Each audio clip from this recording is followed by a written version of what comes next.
Welcome to Engagement Fundraising, where you'll learn how busy fundraisers like you are generating more major and planned gifts at lower costs. Brought to you by iMarketSmart.com, the software and services company that helps nonprofits raise more money more efficiently.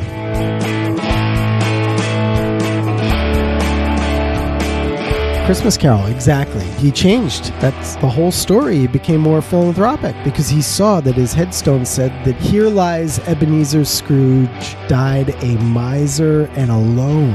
Ooh, does anybody want that? No, everybody wants to think of themselves as the hero in their life story. It's just natural. Hi there. Welcome to Engagement Fundraising. I'm Tim Chen, Marketing Solutionist at MarketSmart. On this episode, I sit down with Greg Warner to discuss why people give. Not sure what engagement fundraising is or why people give? Well, you will soon. How's it going? It's good. Today is a great day. Yeah. Yeah, I got a vacation, and you know, what makes me happier than anything? Your family. Well, you're supposed to say giving, but you're right. It's my family. I love going away on vacation with my family. I can't believe it. At 18 and 16 years old, my kids still like me, I think. Yeah. I think. And they're the only two people in the world. So I'm very fortunate in that respect. Somehow my wife will have to put up with me for this vacation. But yeah, I'm really stoked. But we're going to talk about why people give. A lot of reasons, but really because everyone just wants to feel good, right? Yeah, you're right. Everything ends up coming back to just making people feel good. Yeah, get those endorphins. Yeah, if it isn't going to make people feel good, they're not going to give. Some people say, yes, but they're being altruistic. There's no such thing as pure altruism.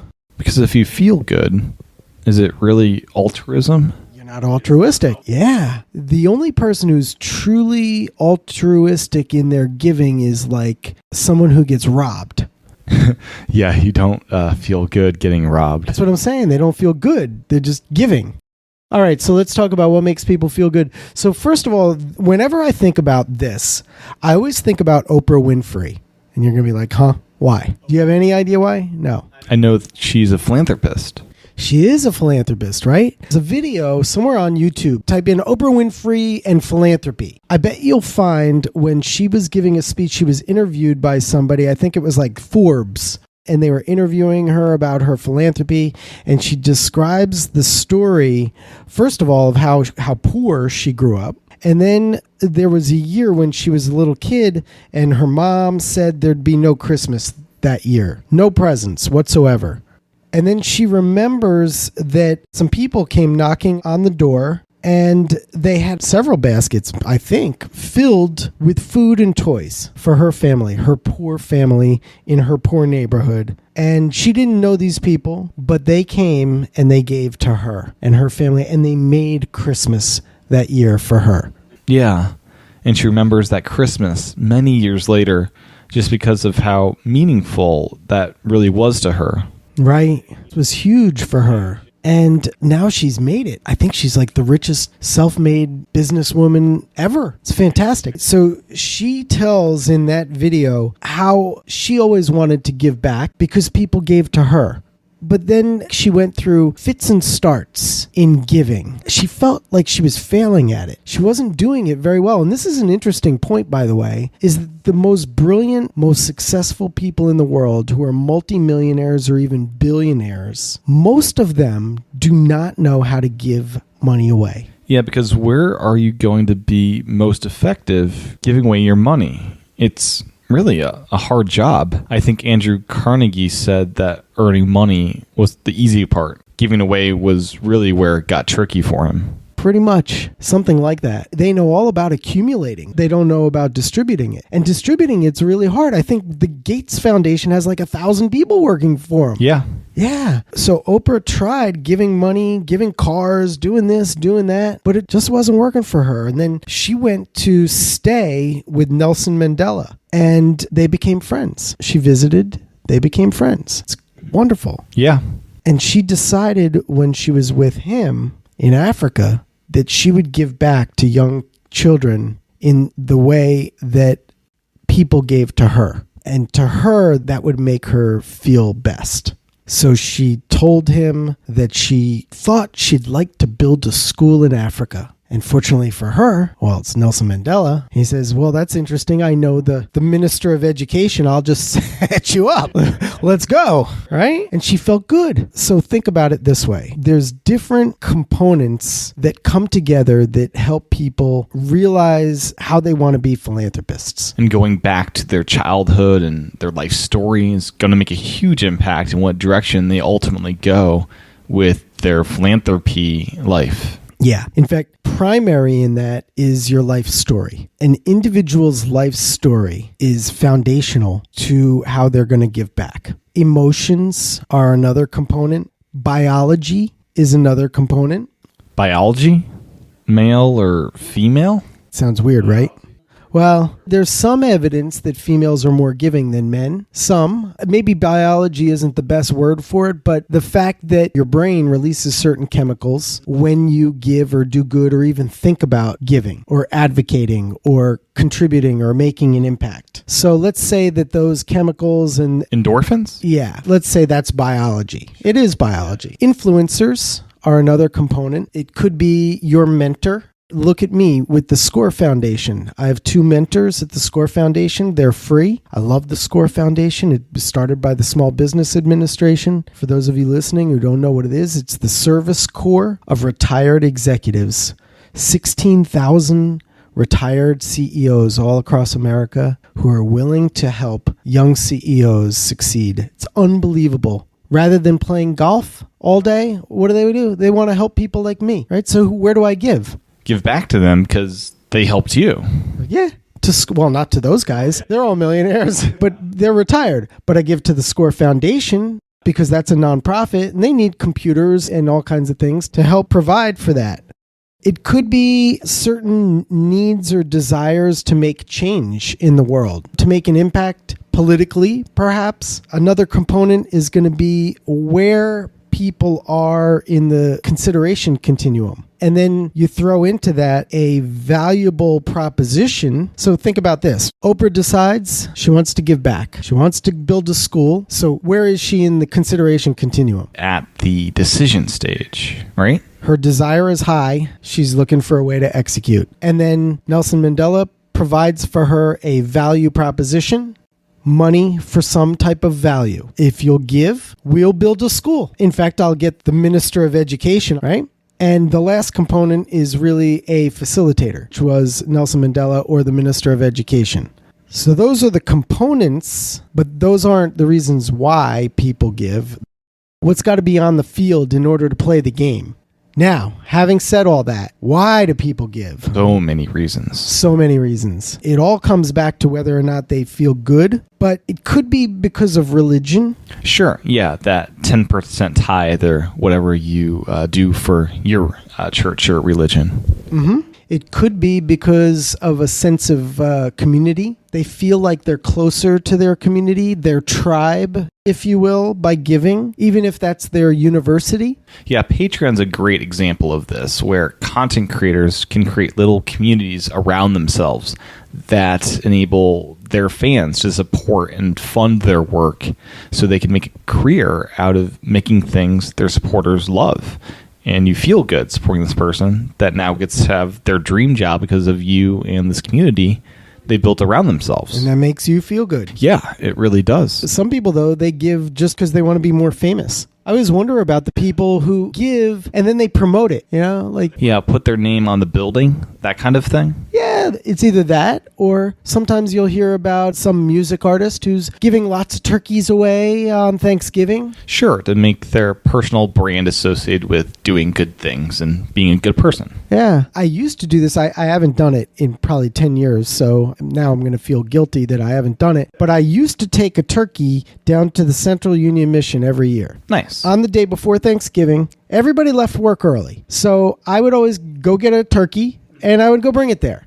Now, I got to be honest with you. I remember being there and they have so many turkeys there. And it's the homeless shelter, In fact, they wouldn't even use the turkey I gave them on Thanksgiving. I'm pretty sure that they got too many turkeys. They just put it in the freezer for later. But you felt good doing it. Yeah, but I didn't tell anybody I did that actually until just now.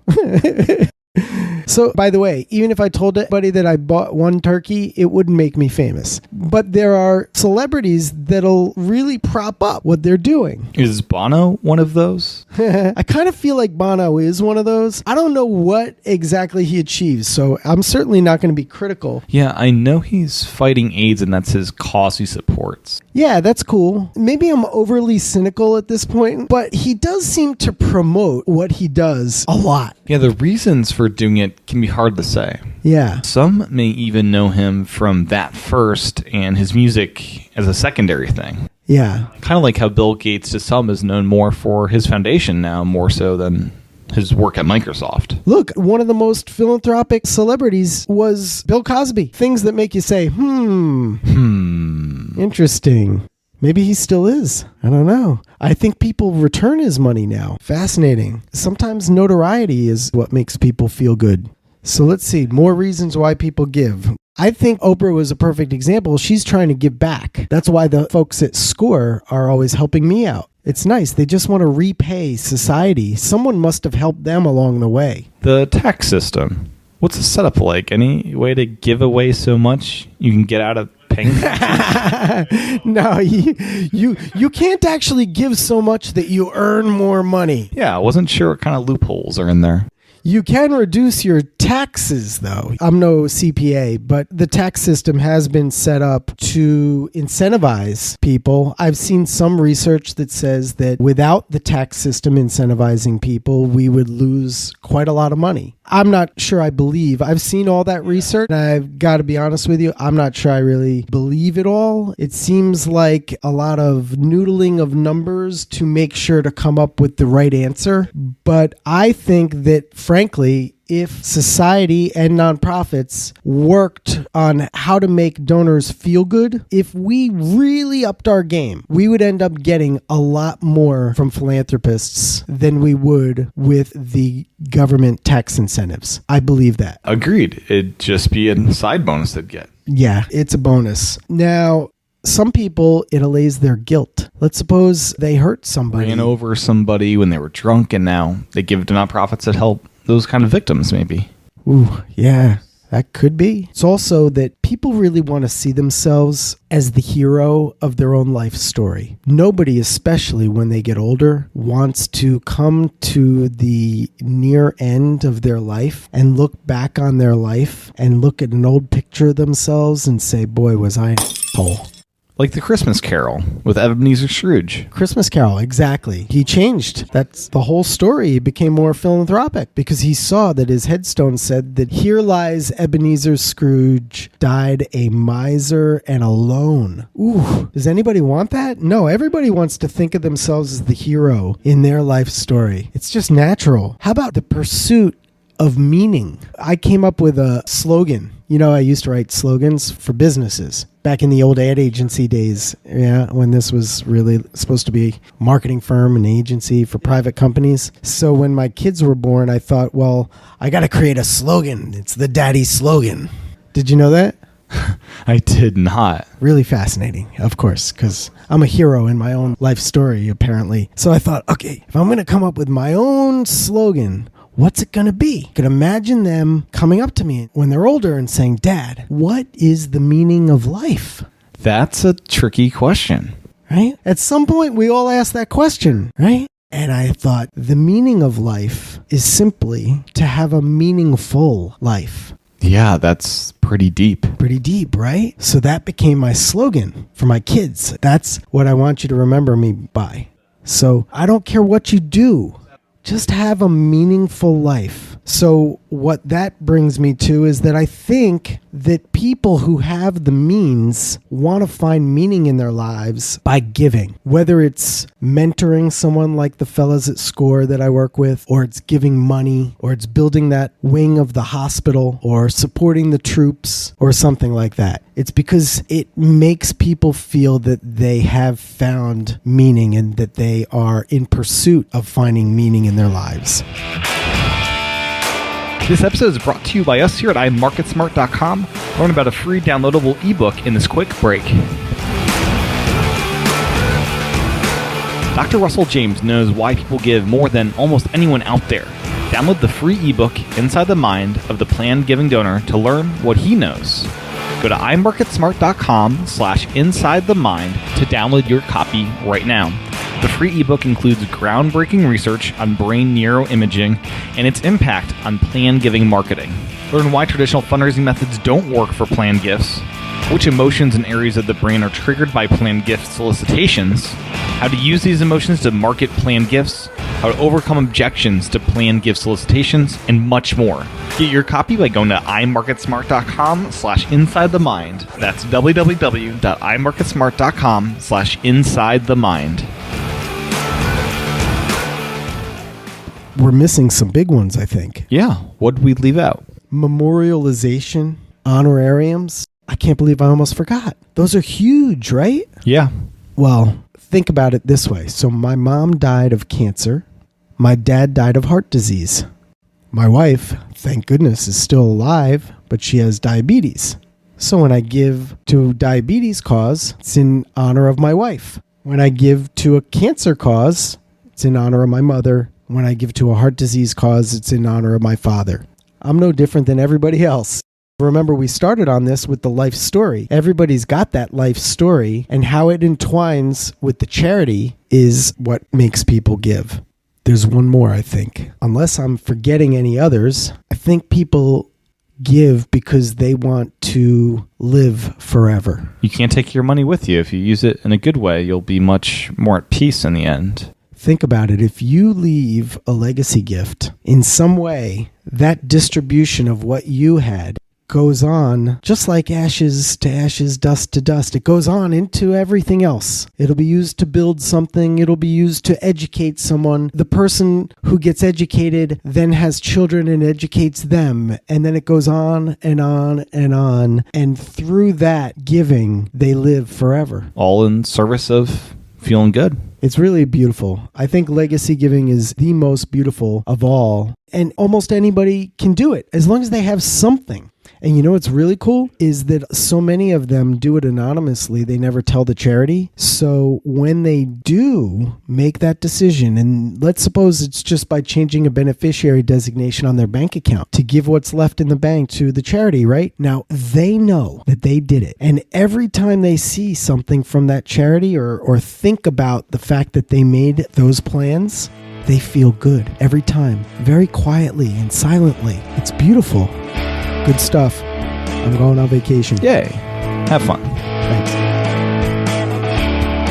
Thanks for listening to this episode of Engagement Fundraising. If you like the show, make sure to review it on iTunes and pass it along to a friend or colleague. If you're curious about what we do, make sure to check out iMarketSmart.com and download the free ebook by Dr. Russell James at www.iMarketSmart.com/InsideTheMind.